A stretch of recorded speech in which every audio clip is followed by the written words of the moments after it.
৭১-এর মতো আবার ঐক্যবদ্ধ হওয়ার সময় চলে এসেছে। বীর মুক্তিযোদ্ধা জেডাই খান পান্না বলছেন, এখন শেষ সময় মুক্তিযোদ্ধাদের ঐক্যবদ্ধ হওয়ার। আমি বলবো শুধু মুক্তিযোদ্ধা না, মুক্তিযুদ্ধের চেতনায় যারা বিশ্বাস করেন, যে যে দলই করেন না কেন, আমাদের এখন একটাই দল, আমরা মুক্তিযুদ্ধের পক্ষের শক্তি। আমাদের এখন ঐক্যবদ্ধ হয়ে ৭১-এর পরাজয়ের প্রতিশোধ যারা নিতে চায় তাদের অস্তিত্ব বিনাশ করে দিতে হবে। পৃথিবীর কোনো দেশেই বিজয়ী এবং বিজিতরা, অর্থাৎ যারা জিতেছে এবং যারা পরাজিত, তারা একত্রে থাকে না, তাদের বিনাশ করে দেওয়া হয়। বঙ্গবন্ধু মহান নেতা ছিলেন, কঠোর হতে পারেননি, কঠোর হননি, কিন্তু রাজনীতির যে সূত্র, সেই সূত্রে পরাজিতদের ছেড়ে দিলে তারা কখনো না কখনো সবল মারেই। আজ বাংলাদেশে সেটাই দৃশ্যমান। যে যে দলই করেন না কারো, যারা লাল সবুজের পতাকায় বিশ্বাস করেন, হিন্দু মুসলিম বৌদ্ধ খ্রিস্টানের অসাম্প্রদায়িক বাংলাদেশে বিশ্বাস করেন, যারা আমার স্বাধীন সার্বভৌম রাষ্ট্রে বিশ্বাস করেন, যারা পাকিস্তানের নির্মম নির্যাতন অত্যাচার, আমার বাবনকে ধর্ষণ করা, আমার ভাই বোনদের ৩০ লক্ষকে হত্যা করায় ঘৃণা জানান, তাদের আজ ঐক্যবদ্ধ হওয়া ছাড়া কোনো উপায় নাই, না হলে আমাদের অস্তিত্ব বিপন্ন হয়ে যাবে। আসুন ঐক্যবদ্ধ হই, এখন আর বসে থাকার সময় নয়। আমাদের দল মুখ্য না, আমাদের ঐক্যের সূত্র একটাই, আমাদের মুক্তিযুদ্ধের চেতনা, আমাদের জয় বাংলা।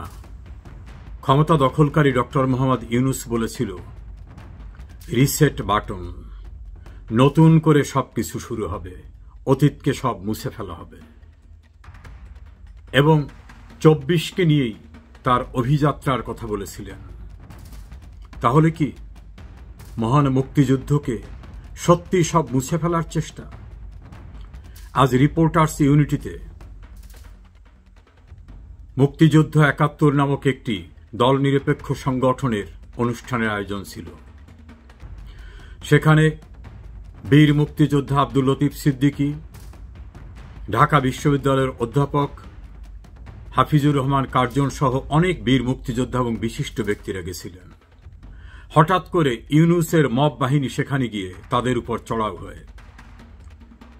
তাদের জীবনে যে লাঞ্ছনা তারা কখনো কল্পনাও করেননি, সেভাবে তারা লাঞ্ছনার শিকার হন। লতিফ সিদ্দিকীর ২ গালে জুতা মারো তালে তালে, তার গায়ে হাত দেওয়া হয়েছে। কয়েকজন মুক্তিযোদ্ধাকে পিটিয়ে পিটিয়ে সেখানে ফেলে দেওয়া হয়েছে। হাফিজুর রহমান কার্জন বারবার বলতেছিলেন, আমি ঢাকা বিশ্ববিদ্যালয়ের একজন প্রফেসর, তারপরেও তাকে লাঞ্ছিত করা হয়েছে। শুধু সেখানেই না, লতিফ সিদ্দিকীর বাড়িতে আক্রমণ করা হয়েছে। এই মবের কাছ থেকে তাদেরকে উদ্ধার করে, মবের সঙ্গে জড়িতদের গ্রেপ্তার না করে তাদেরকে গ্রেপ্তার করে ডিবি অফিসে নিয়ে যাওয়া হয়েছে। সব মিলে মনে হচ্ছে ৭১ সালে যার কোনো অবদান নাই, মুক্তিযুদ্ধকে যিনি পছন্দ করেন না, ডক্টর মোহাম্মদ ইউনূস এবং তার পারিষদবর্গ যে রিসেট বাটন করতে চেয়েছিলেন, তাহলে কি বাংলাদেশে নতুন করে বাটন রিসেট করে মুক্তিযুদ্ধকে একেবারে বিনাশ করে দিতে চান, ভুলিয়ে দিতে চান? তা না হলে মুক্তিযুদ্ধের কথা বললেই সেটা অপরাধ, জয় বাংলার কথা বললে সেটা অপরাধ, মুক্তিযুদ্ধের চেতনার কথা বললে অপরাধ। মুক্তিযুদ্ধের সমস্ত স্মারককে দুমড়ে মুষড়ে গুড়িয়ে দেওয়া হচ্ছে। মুক্তিযুদ্ধের যে আতুরঘর, সূতিকাঘর, বঙ্গবন্ধু ভবন, সেটাকে রাষ্ট্রীয় বাহিনীর উপস্থিতিতে রাষ্ট্রযন্ত্রের ব্যবহারের মধ্য দিয়ে গুড়িয়ে ধ্বংস করে দেওয়া হয়েছে। সারা বাংলাদেশের জাতির জনকের সমস্ত মুরাল গুড়িয়ে দেওয়া হয়েছে। এমনকি ক্যান্টনমেন্টের মধ্যেও যে মুরাল ছিল সেগুলোকে গুড়িয়ে দেওয়া হয়েছে। বীর শ্রেষ্ঠদের যে মুরাল ছিল তাও গুড়িয়ে দেওয়া হয়েছে। শিখা চিরন্তনী গুড়িয়ে দেওয়া হচ্ছে। আমরা কোথায় যাচ্ছি? তাহলে ইউনূসের কথাই সঠিক, রিসেট বাটন হচ্ছে, অর্থাৎ মুক্তিযুদ্ধকে ভুলিয়ে দিয়ে নতুন করে নতুন অধ্যায় সূচিত হবে। জয় বাংলা স্লোগান যারা যারা দিয়েছে তাদের অস্তিত্ব বিপন্ন। একটি শারীরিক প্রতিবন্ধী ছেলে, বাক প্রতিবন্ধী সাঈদ, সেই সাঈদকেও, সাঈদের ছবিটা শুধু আমি আপনাদের দেখাতে চাই।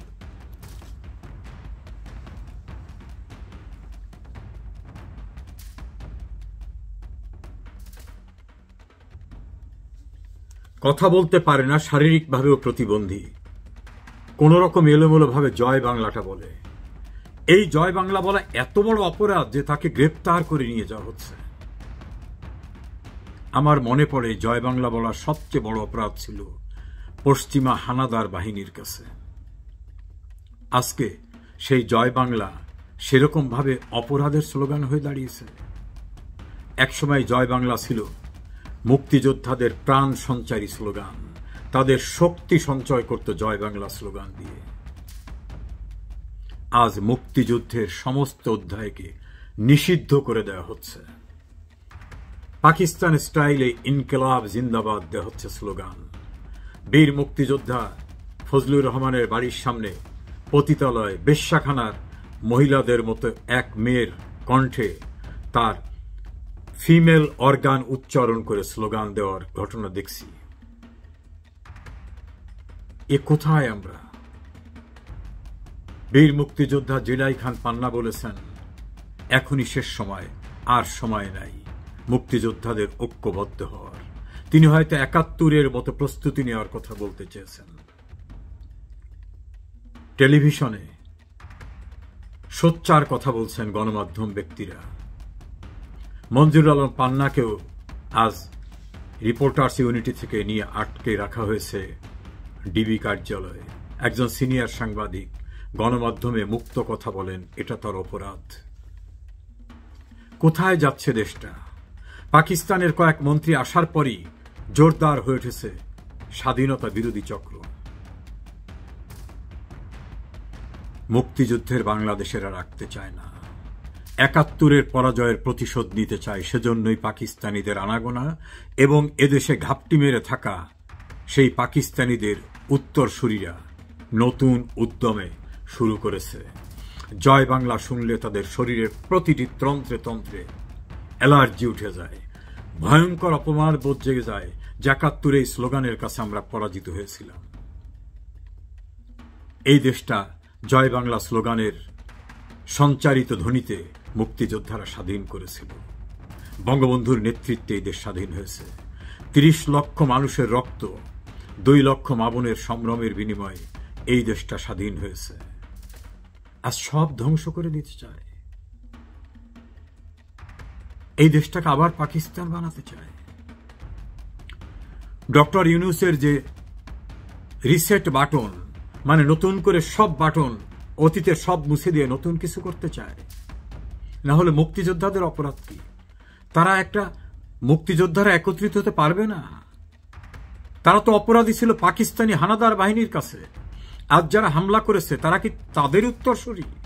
না হলে মুক্তিযোদ্ধাদের অনুষ্ঠানে গিয়ে মুক্তিযোদ্ধাদের লাঞ্ছিত করা, এবং কোন মুক্তিযোদ্ধা এই দেশের সবচেয়ে খ্যাতিমান মুক্তিযোদ্ধাদের। শুধু তাই নয়, লতিফ সিদ্দিকের বাড়ি উড়িয়ে দেওয়া হয়েছে, গুড়িয়ে দেওয়া হয়েছে। মুক্তিযোদ্ধাদের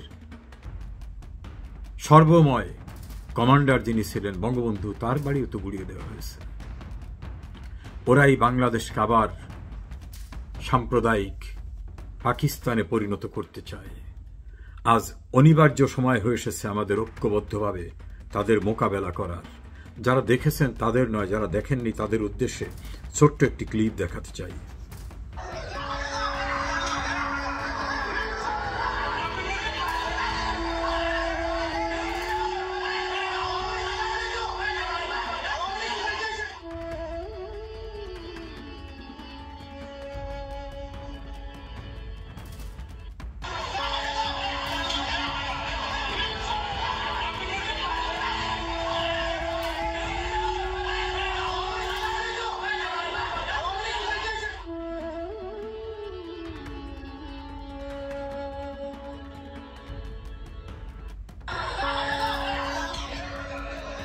যারা বলতেন শেখ হাসিনা মুক্তিযুদ্ধের চেতনার কথা বলে ব্যবসা করে, আজকে একবার ভাবুন তো, শেখ হাসিনা ছাড়া মুক্তিযুদ্ধের চেতনাকে পাহারা দেবার কে আছে?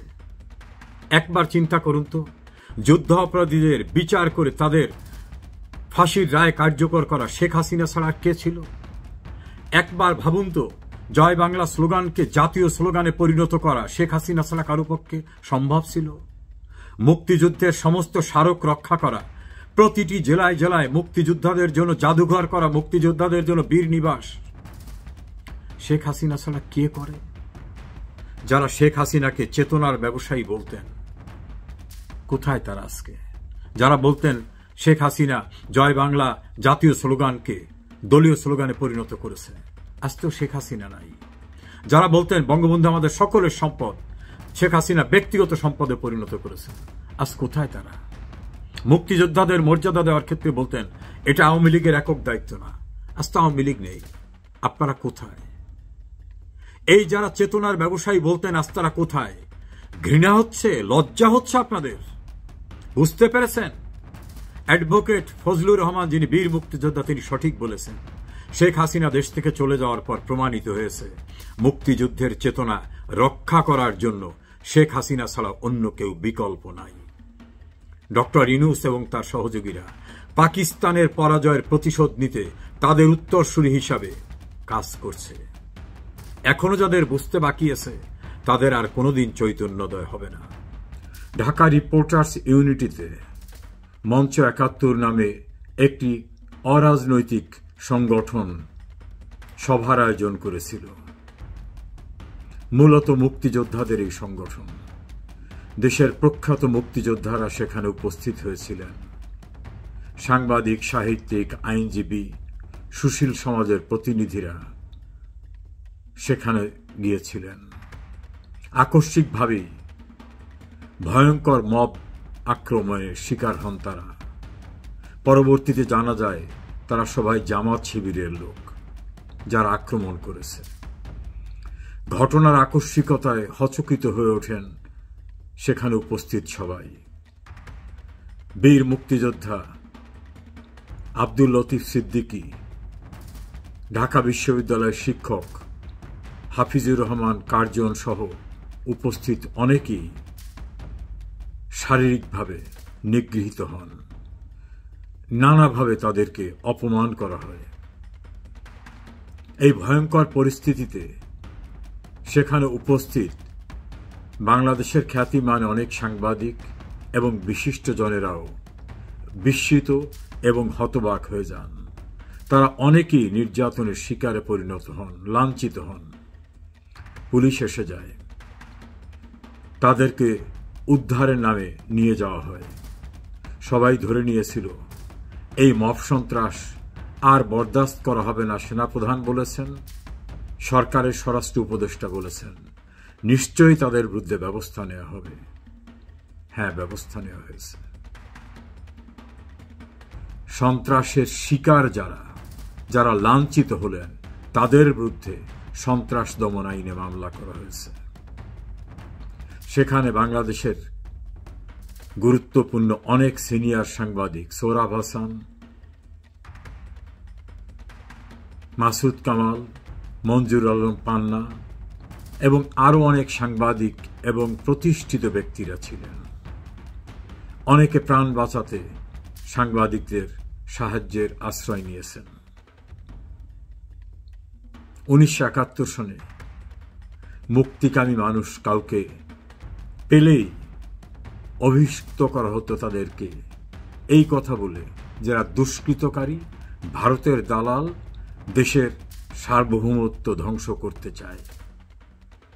ঠিক একই চিত্র মুক্তিযোদ্ধারা একত্রিত হয়েছে মঞ্চ ৭১ নামক একটা দল নিরপেক্ষ সংগঠনের ব্যানারে। তারা হয়ে গেলেন এখন সন্ত্রাসী। যারা আক্রান্ত হলেন তারা হয়ে গেলেন সন্ত্রাসী। আর যারা প্রকৃত সন্ত্রাসী তারা হয়তো হবেন সাক্ষী। ডক্টর ইউনূস এভাবেই পাকিস্তানপন্থী বাংলাদেশের রাজনীতি এবং মব সংস্কৃতি দিয়ে তার সূচনা, তার ক্ষমতা দখল এবং টিকে থাকার চেষ্টা। কিন্তু এ জাতীয় চেষ্টা কখনোই সফল হয় না। আমি শুধু একটা কথাই বলে যেতে চাই, যারা গলাবাজি, কলমবাজি করে সবসময় শেখ হাসিনার দোষ খুঁজতেন, তাদের অনেকে আজ এখানে উপস্থিত ছিলেন। দেখেছেন, একেবারেই নিরীহ একটা মুক্তিযোদ্ধাদের ছোট্ট পরিসরের আয়োজন কিভাবে আক্রান্ত হলো মবের দ্বারা, জামাত শিবিরের দ্বারা, আর তারপরে ইউনূস বাহিনীর সন্ত্রাস দমন আইনের আসামি হয়ে গেল তারা। একটু তুলনামূলক বিচার করে দেখবেন শেখ হাসিনার আমলে এমন কোনো ঘটনা ঘটেছে? যারা খুব উচ্ছ্বসিত ছিলেন ইউনূসের পক্ষে কথা বলতে, কলাম লিখতে লিখতে গলদঘর্ম হয়ে যেতেন, কথা বলতে বলতে ক্লান্ত হয়ে যেতেন ইউনূসের প্রশংসায়, মুক্তিযুদ্ধের চেতনা ব্যবসায়ী হিসেবে অভিযুক্ত করতেন শেখ হাসিনাকে। আপনারা কি আজকে যা দেখেছেন তা বলতে পারবেন? আপনাদের কি চৈতন্যোদয় হবে? বাস্তবতা কি তুলে ধরতে পারবেন লেখায় এবং কথায়? প্রিয় দেশবাসী, ৭১ সালে মুক্তিকামী মানুষদের বলা হতো দুষ্কৃতকারী। ২০২৫ সালে বীর মুক্তিযোদ্ধাদের ঠিক একইভাবে অভিযুক্ত করে বলা হচ্ছে সন্ত্রাসী। পার্থক্য শুধু তখন করত পশ্চিমা হায়নাদার বাহিনী, আর বর্তমানে তাদেরই আদর্শে বিশ্বাসী অবৈধ ক্ষমতা দখলকারীরা। এভাবে পরিত্রাণ হয় না শেষ পর্যন্ত। সময় নিশ্চয়ই এর প্রতিউত্তর, এর জবাব দেবে।